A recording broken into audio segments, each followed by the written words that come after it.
चलिए बात करते हैं क्वेश्चन नंबर 31 से आगे। क्वेश्चन नंबर 31 पूछता है फिफ्थ वाइटल साइन। कई बार बच्चों आपसे पूछा जाता है फिफ्थ वाइटल साइन, आंसर होगा pain. Fifth vital sign answer होगा पेन। नेक्स्ट क्वेश्चन है रेंज ऑफ ग्लास थर्मामीटर। बच्चे जो ग्लास थर्मामीटर आप यूज़ करते हो उसकी रेंज अगर आपसे पूछा जाए तो आप बताएंगे 95 से 110 डिग्री फ़ारेनहाइट या फिर 35 टू 43.3 डिग्री सेल्सियस।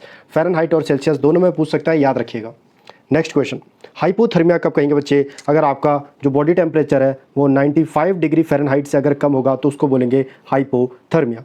अगर वो आपसे पूछे हाइपरथर्मिया तो आप बताओगे up to 105 degree Fahrenheit. 105 degree Fahrenheit तक अगर टेम्परेचर है तो आप बोलोगे हाइपरथर्मिया। और अगर वो पूछे हाइपर पायरेक्सिया तो हाइपर पायरेक्सिया आप कब कहोगे? जब बॉडी का टेम्परेचर 105 डिग्री फ़ारेनहाइट से ज़्यादा हो जाए।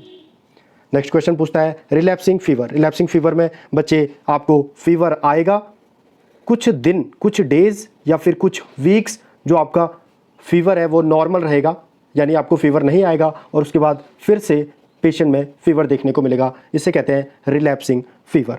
Fever episode are separated by interval of normal temperature. बच्चे फीवर आएगा फिर कुछ दिनों तक या कुछ वीक्स तक उसका टेम्परेचर नॉर्मल रहेगा, नॉर्मल टेम्परेचर, और उसके बाद फिर से कुछ दिनों के नॉर्मल टेम्परेचर के बाद फिर से उसे फीवर आ जाएगा। बच्चे इसे कहते हैं रिलैप्सिंग फीवर। फीवर आना, कुछ डेज नॉर्मल रहना एंड देन फिर से फीवर आ जाना। नेक्स्ट है बच्चे रिगर। रिगर क्या बोलते हैं बच्चे? Sudden rise in body temperature. Body का जो टेम्परेचर है उसका सडन राइज होना विद शिवरिंग। साथ में पेशेंट में क्या देखने को मिलेगी? शिवरिंग। तो बॉडी का जो टेम्परेचर है एकदम से इंक्रीज होगा और उसके साथ शिवरिंग देखने को मिलेगी, उसे हम कहते हैं बच्चे रिगर।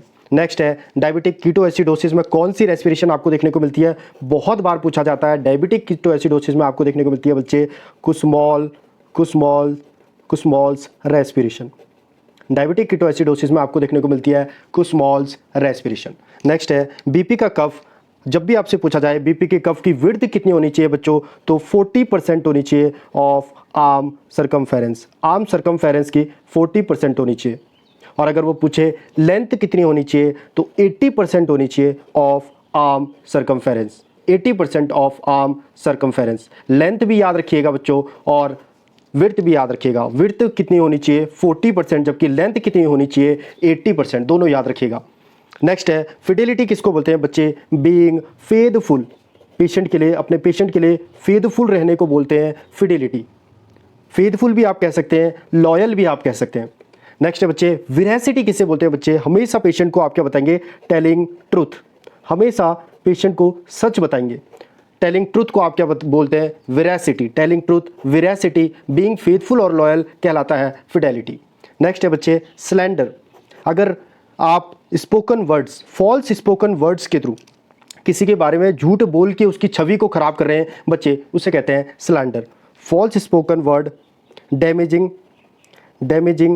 अ पर्सन रेपुटेशन। ये किसी भी पर्सन की रेपुटेशन को डैमेज कर रहे हो आप। कैसे कर रहे हो? By false spoken words. False spoken words बोल के उसकी रेपुटेशन को खराब कर रहे हो, स्लैंडर।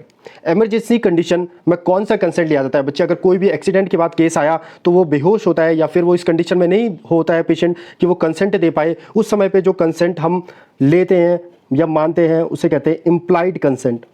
ये क्वेश्चन रिसेंटली नॉर्सेट में बहुत बार पूछा गया है। अगर जो पेशेंट है वो क्या है? कोमाटोज्ड है और वो इमरजेंसी कंडीशन में आता है तो बच्चे उस समय पे कौन सा कंसेंट होता है? Implied consent. यानी आप पेशेंट की जान बचाने के लिए कोई भी प्रोसीजर कर सकते हो, बिकॉज पेशेंट इस हालत में नहीं होता है कि वो अपना कंसेंट दे पाए, तो उस समय पे कौन सा कंसेंट होता है? Implied consent. और लास्ट है बच्चे एमएलसी रिकॉर्ड कब तक रखा जाता है? तो याद रखिएगा 10 ईयर्स। 10 ईयर्स तक एमएलसी रिकॉर्ड को रखा जाता है।